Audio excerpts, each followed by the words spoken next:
कार्यक्रम के पुण्यार्जक हैं श्रीमती सुगंधी बाई, श्री विजय कुमार जी, श्रीमती कमलेश, श्री संतोष कुमार, श्रीमती मीना जी, श्री प्रमोद कुमार जैन, श्रीमती श्वेता, श्री नवीन कुमार, श्रीमती कविता जी, शैलेश, सपन, अमन, हर्षित, कुहू, अंशिका, पीहू जैन, श्रीमती सुरेखा, श्री सुभाष कुमार जैन, अंशिका जैन एवं समस्त परिवार बहेरिया वाला, निवासी सागर मध्य प्रदेश एवं नारायणपुर छत्तीसगढ़।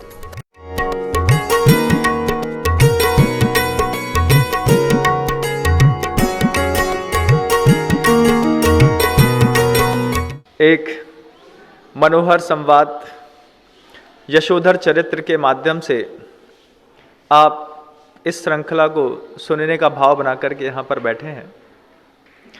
पिछले सत्र पर आपने सुना कि महाराज यशोध की रानी चंद्रमती, जिनका वह 8 खंड का महल था और 8 खंड के महलों की एक अलग विशेषता और भूमिका थी। प्रथम खंड में जहाँ स्फटिक मणि थी, द्वितीय खंड में जहाँ मूंगा लगा था, तृतीय खंड में नीलम, पन्ना, पुखराज, मोती, माणिक, ऐसे महान महान दुर्लभ पदार्थों से उनका पूरा भवन बना हुआ था। और भवन के मूल ऊपर शिखर पर जाने पर जब 8वें तल से ऊपर पहुंचते थे तब शिखर में अनेक मणियां और हीरे लगे हुए थे। रात्रि के अंधकार में जब चंद्रमा का प्रकाश महाराज यशोद के भवन पर पड़ता तो पूरे आसपास के पूरे उज्जैनी नगरी पर महाराज यशोद का भवन दूर से दिखाई देता। उसमें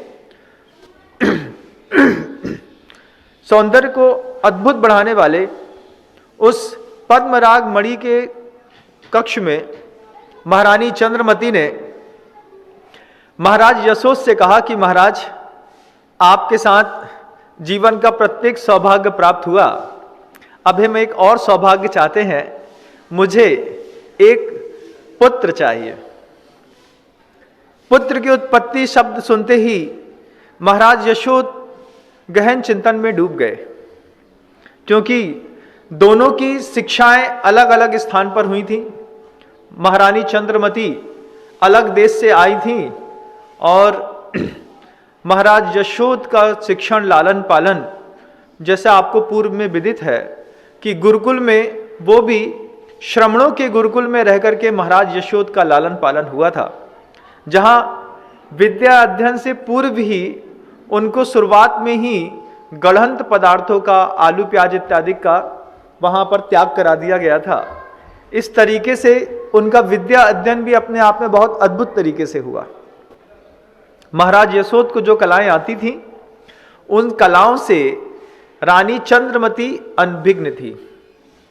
रानी चंद्रमती ने महाराज यशोद से कहा, महाराज, एक बहुत सुंदर सा अच्छा सा पुत्र चाहते हैं, जीवन में एक बहार आएगी, मुझे और आनंद की प्राप्ति होगी।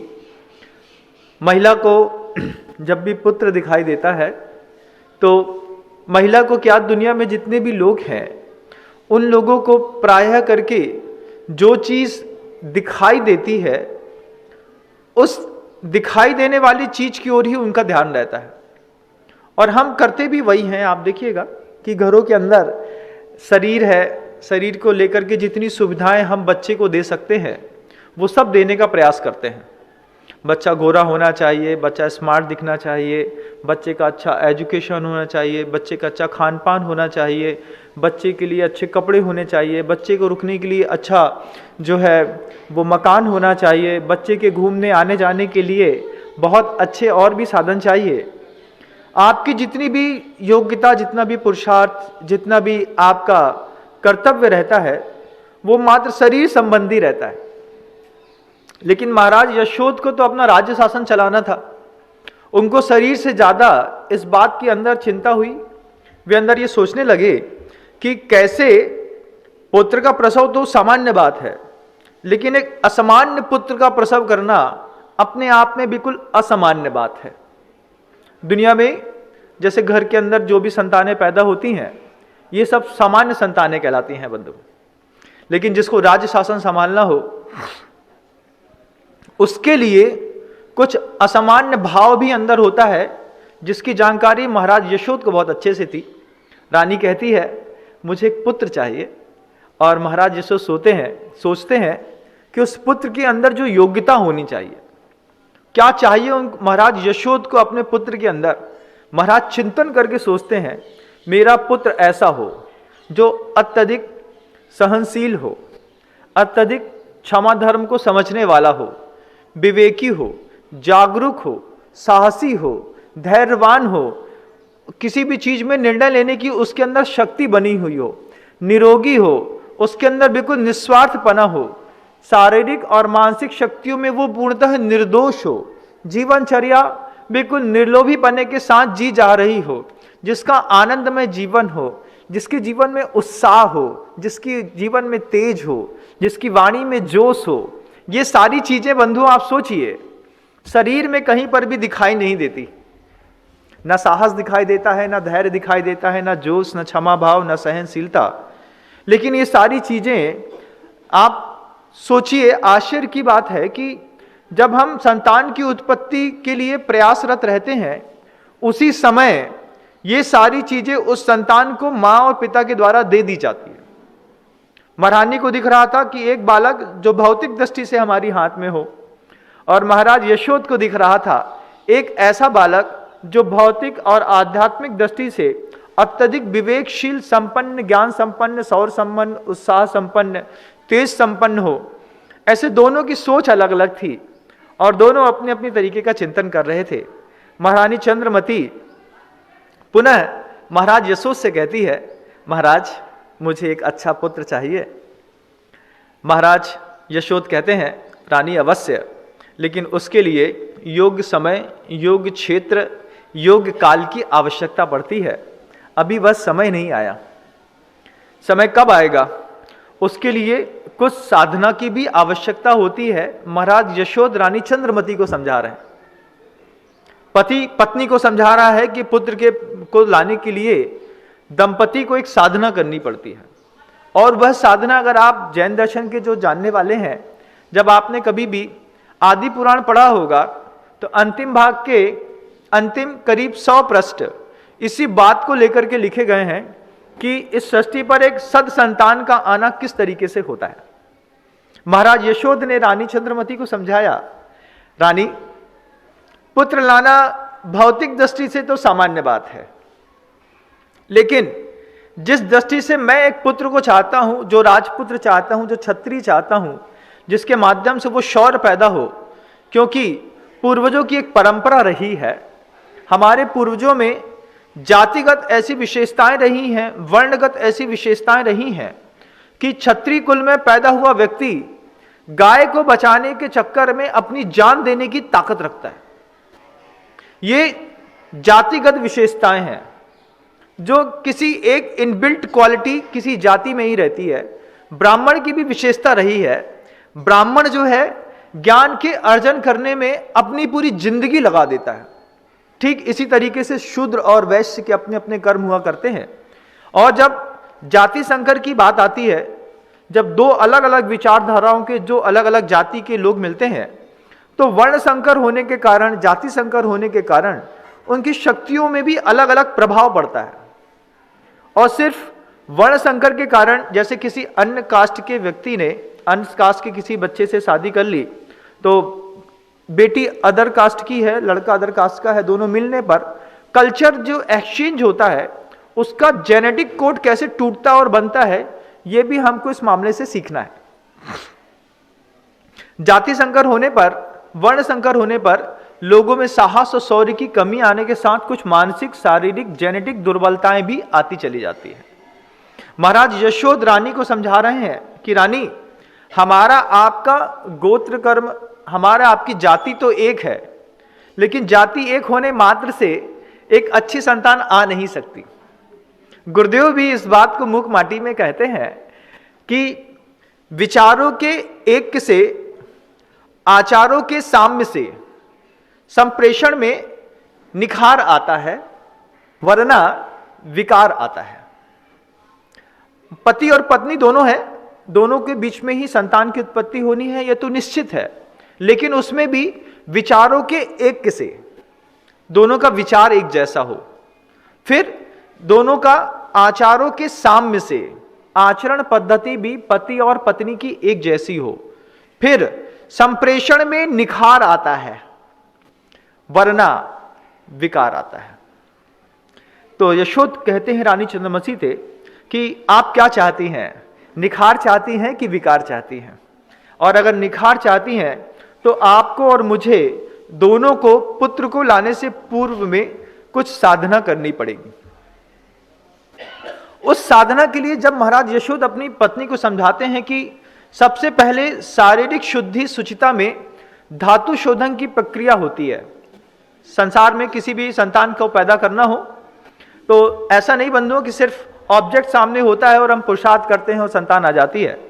उसके पूर्व में आचार, इतिहासकार और पूर्व के श्लोक में लिखने वाले लोगों ने ये बात को स्पष्टतः कहा है कि किसी भी संतान को लाने से पूर्व में शारीरिक धातु शोधन की एक प्रक्रिया होती है। उस धातु शोधन की प्रक्रिया को किए बिना लाई गई संतानें बहुत ज्यादा विकार युक्त, विकारग्रस्त हुआ करती हैं। क्या करते हैं? तो ठीक वैसे ही जैसे तीर्थंकर परमेष्ठी के इस सृष्टि पर अवतरण से पूर्व ही 6 मास पूर्व कुबेर के द्वारा रत्नों की वृष्टि होने लगती है, ठीक ऐसे ही किसी भी दंपति को अपने घर में संतान लाने से 6 महीने पूर्व ब्रह्मचर्य व्रत का पालन करना अनिवार्य हो जाता है। वो ब्रह्मचर्य व्रत का पालन करता है, वो भोजन की शुचिता को भी लाता है। शुद्ध भोजन के बिना आई गई संतानें बहुत दुखदायी और कष्टकारी होती हैं बंधुओं। महाराज यशोद चंद्रमती को समझा रहे हैं कि रानी, अगर आप वास्तव में एक सुयोग्य पुत्र चाहती हैं तो सबसे पहले आपको अपनी भोजन की शैली बदलनी होगी, क्योंकि पति और पत्नी का दोनों के डाइट एक जैसी हो, दोनों का टेस्ट एक जैसा हो, ऐसा होता नहीं है। सबके खाने पीने के, खान पान के तरीके अलग हैं।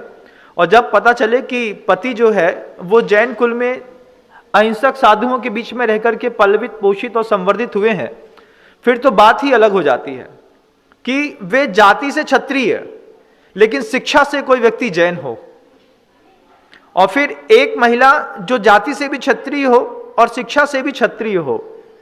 तो दोनों के विचारों की एकता लाने के लिए महाराज यशोद प्रयत्न कर रहे हैं।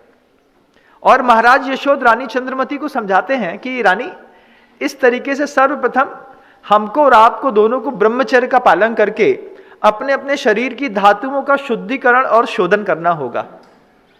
तत्पश्चात इन 6 मास के बीच में हमें और आपको दोनों को मिलकर के अपने अपने भोजन की पवित्रता भी स्थापित करनी होगी।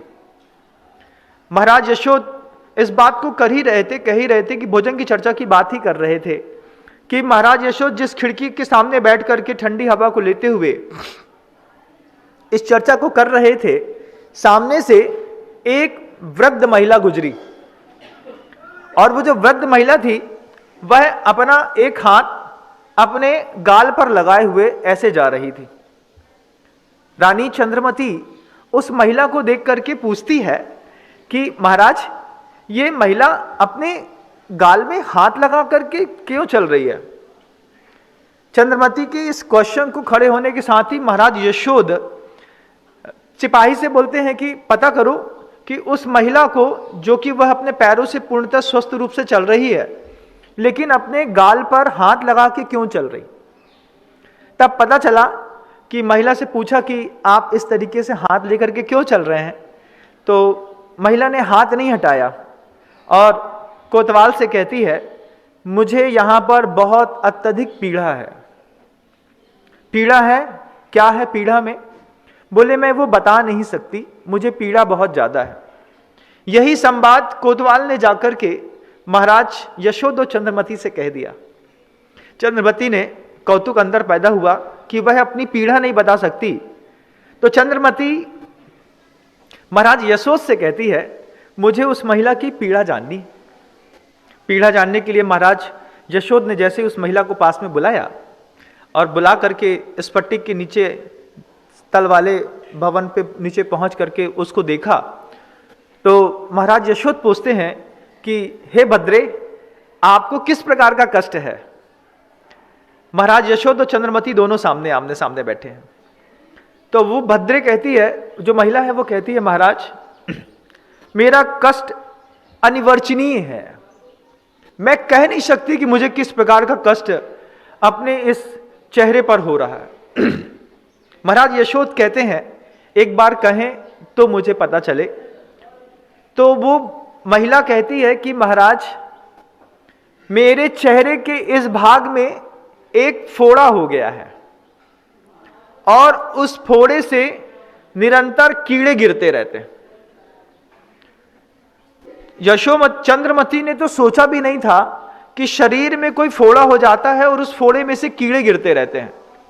चंद्रमती सुन करके कांप गई और यही वो समय था जब महाराज यशोद को चंद्रमती को शिक्षा देने के लिए एक सुअवसर प्राप्त हुआ।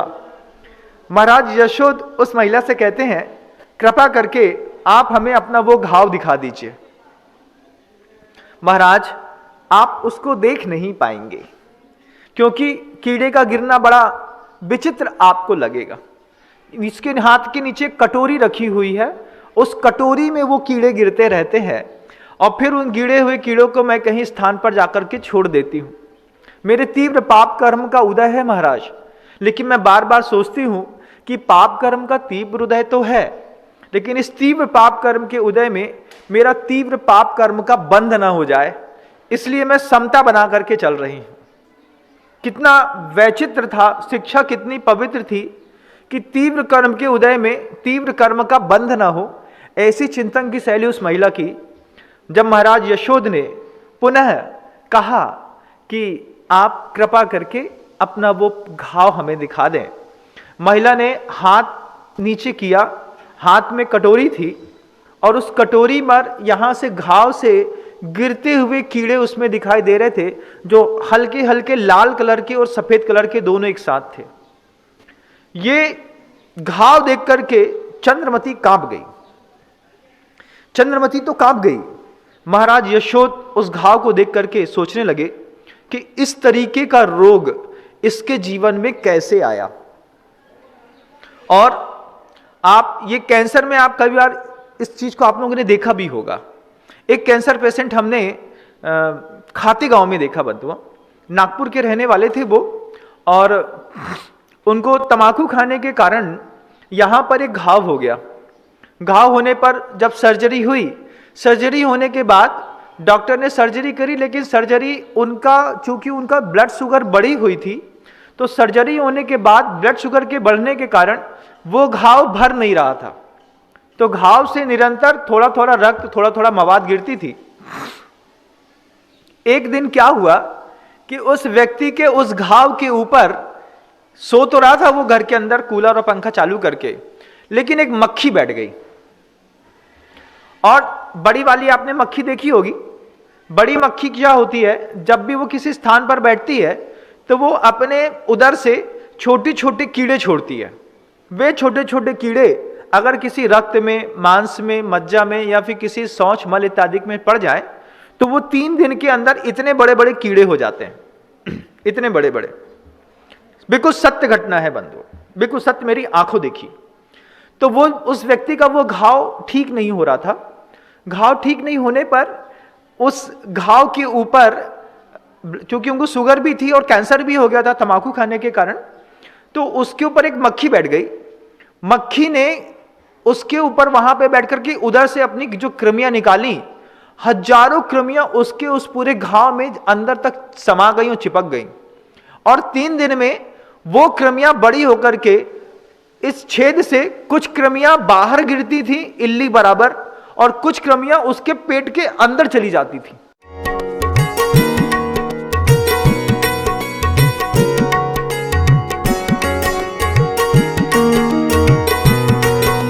इस कार्यक्रम के पुण्यार्चक थे श्रीमती सुगंधी बाई, श्री विजय कुमार जी, श्रीमती कमलेश, श्री संतोष कुमार, श्रीमती मीना जी, श्री प्रमोद कुमार जैन, श्रीमती श्वेता, श्री नवीन कुमार, श्रीमती कविता जी, शैलेश, सपन, अमन, हर्षित, कुहू, अंशिका, पीहू जैन, श्रीमती सुरेखा, श्री सुभाष कुमार जैन, अंशिका जैन एवं समस्त परिवार बहेरिया वाला, निवासी सागर मध्य प्रदेश एवं नारायणपुर छत्तीसगढ़।